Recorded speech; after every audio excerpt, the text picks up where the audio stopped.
not necessarily get rid of the skin. Okay, so then the next reason why you might have a mom pooch is scarring or restrictions. So this is definitely if you had a cesarean birth or other surgeries, and that scarring is pulling inward. And when that scar, if it's restricted, pulls inward, it can then create this billowing or distension above the scar. Okay, so what you can do about that is start to mobilize your scar. And what we can do is, I'm going to move closer. So we're going to look at this line on my pants in relation to what the scar would be. So you would start off with a cloth, or if you are comfortable with touching the scar, you can just use your fingers. But if you're not comfortable touching your scar, and you start these when the incision is fully closed. So you don't start these until it is fully healed. So if you're starting with a cloth, you start rubbing just to start to get used to touching the scar. Okay, I'm going quite fast, but you can slow down. When you're ready to start with your hand, you would use a few fingers, go right onto the scar. If you're not comfortable going right onto the scar, you can go above or below the scar. It's great to do that anyways. I'm gonna go on the seam as if it's my scar so you can see what I'm doing. And then you're just going to rub up and down, and you're gonna do this all the way down. Now you can do this with a lotion or an oil, because you're rubbing without pulling. Okay, you can do the same thing side to side. You just want to make sure you get the whole scar. You can also do circles. I am not pressing here. Okay, then what you want to do is that same thing, but pressing a little bit harder based on what your tolerance level is. So you're not going to really push in if that's uncomfortable to you. You also are going to be in a comfortable position. So you can absolutely start doing this in standing.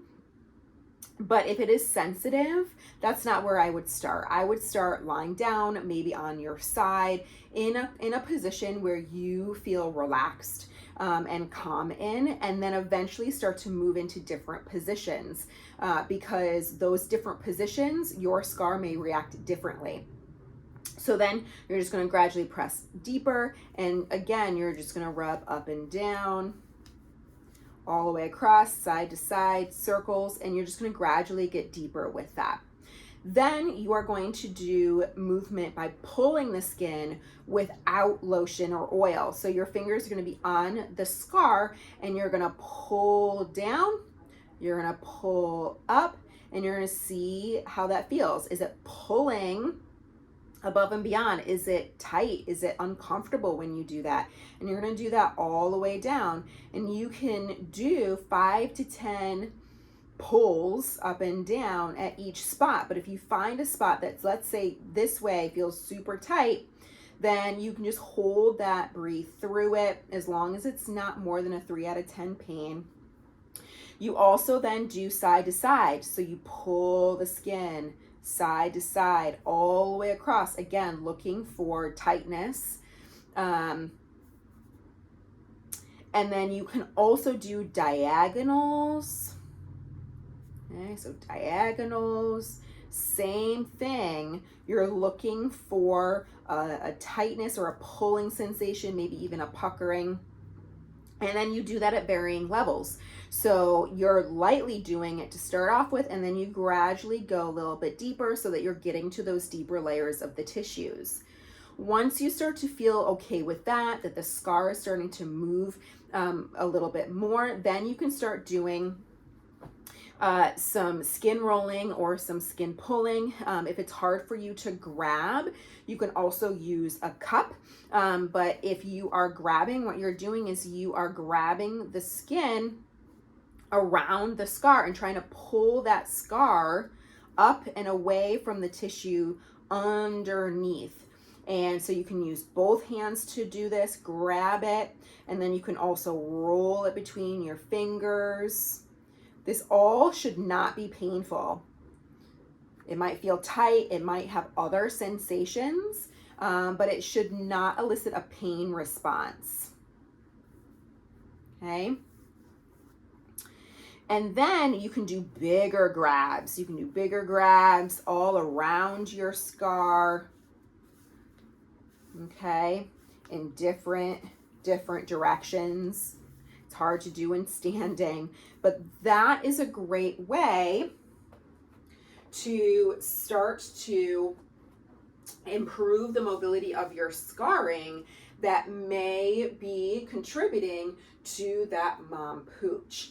Another reason why it's great to start to mobilize that scar is because scarring can be like a brick wall. It reduces the circulation to the area. It reduces the movement of fluid through the pelvis.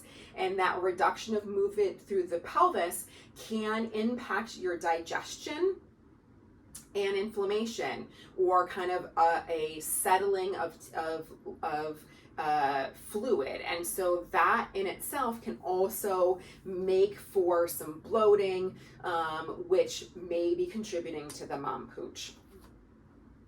Okay, so then the last main reason why I see mom pooch is a mechanical or muscular issue. So what this means is your posture or your musculature is contributing to that distension of the belly. So I'm going to turn to the side, because one of the main postures that I see that contributes to this is an anterior tilt of the pelvis. Now what this does is it increases the arch in your low back, which creates less space for your body to distend or move backward. And so when that happens, your body only really has the front area to then move into. So everything then is going to move forward, which is then going to push your belly out.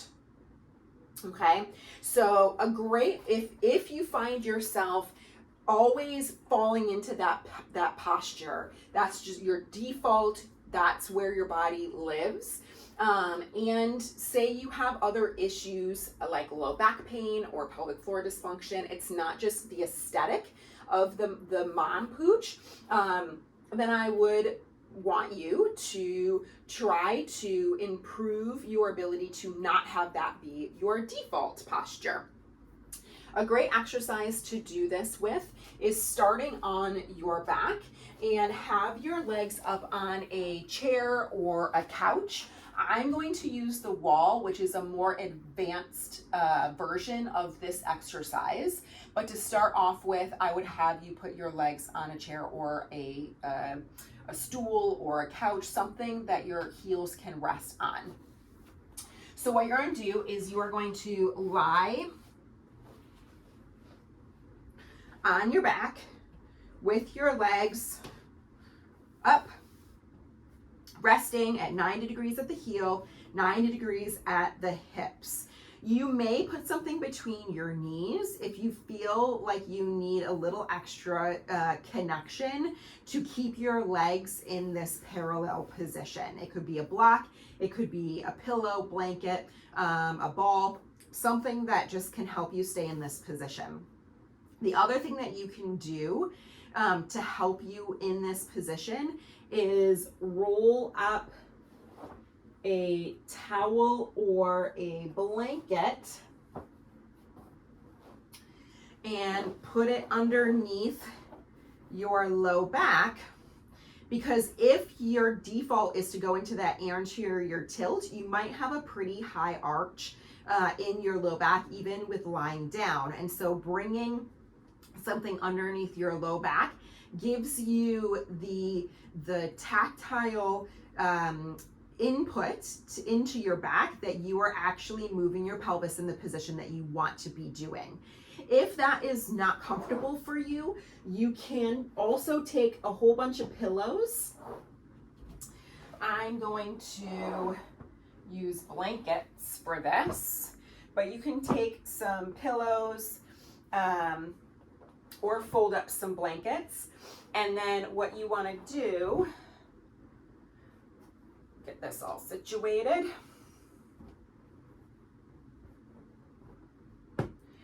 Is lie on it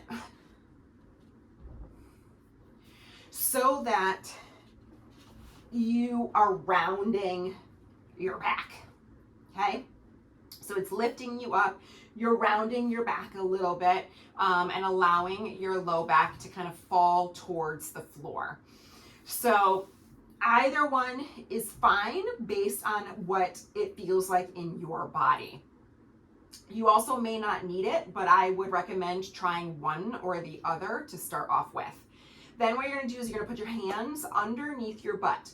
You are going to find those ischial tuberosities, those bony protuberances in the bottom of your pelvis, and then you're going to bring your fingers just below those.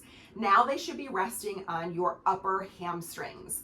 These muscles are the ones that we are going to be using to help train you into a position in the pelvis that is not the default anterior pelvic tilt.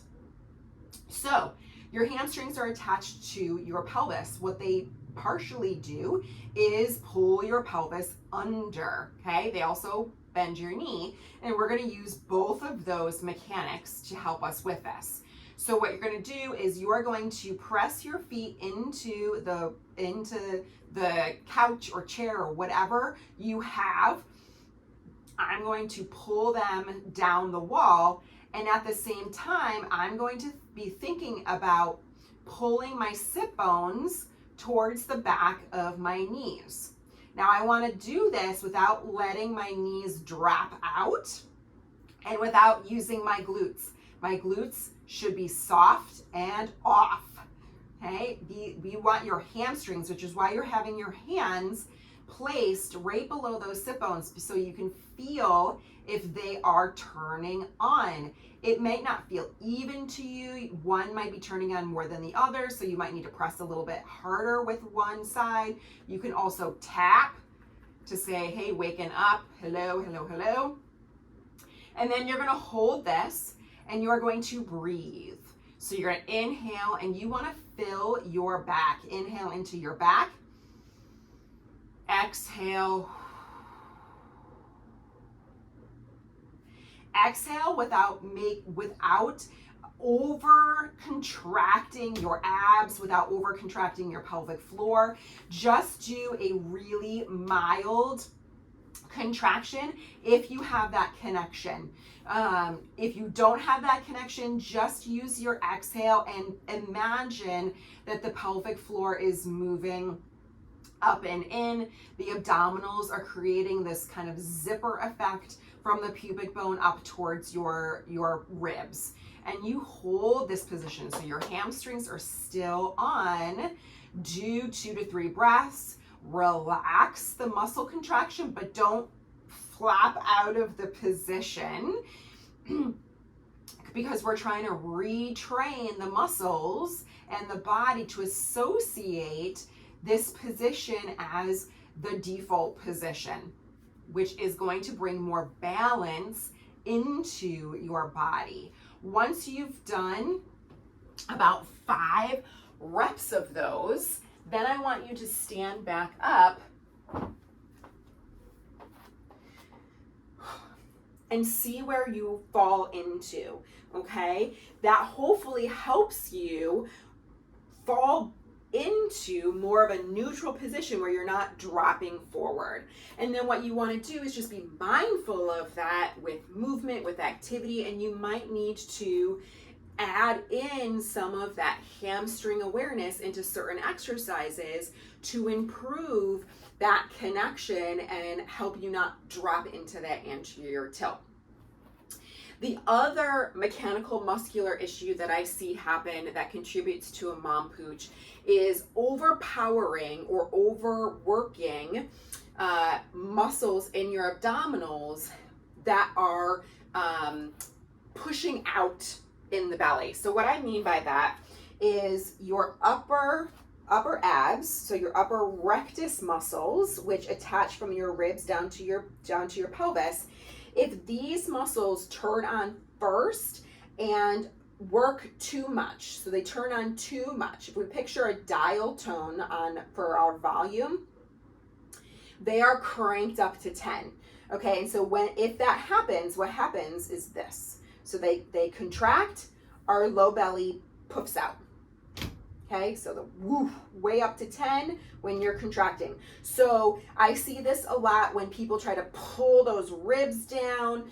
I can't, that's not my default, so I have to actually force myself to do it. So if they pull those ribs down and that pushes out, or it's just what they're used to doing. So you have a lot more tension just below your ribs. The other default is using more obliques. That is more my default pattern. And so instead of getting a lower mom pooch, what actually happens is we get this more bread loaf looking pooch. And so the obliques, when they kick in, they actually push the belly out almost like this. So it's more of a oval style versus just a lower belly. Okay. So what is happening with that is those two muscles, you may not have both, you might just have one, are contracting more so than the transverse abdominis can handle. Okay. So this is the tricky part, because your transverse abdominis may also be weak and these muscles could be doing more. They're dialed up more. Or your transverse is just fine. It is strong enough for your body. However, the rectus or the obliques is so dialed up that it just cannot withstand that. Okay? So doing just more transverse abdominis muscle exercises may not actually correct this issue. Things that you need to try are starting with getting rid of some of that tension. So checking out in your upper belly zone, if you are a rectus gripper or an oblique, okay, so your waist and the sides, if you're oblique dominant, and seeing, is there tension? Can I pull the skin away from the muscle underneath? Okay, this is another great one where you can use cups. I'll have to do a video on that to show you. And then you pull and you kind of massage as you're pulling to help. And again, standing may not be the position you start in because it is harder to grip and to pull. So you might be lying on your side, you might be lying down on your back, perhaps up with some pillows, and working on that. You also want to work on your breathing and seeing if you are constantly using your abs as you exhale.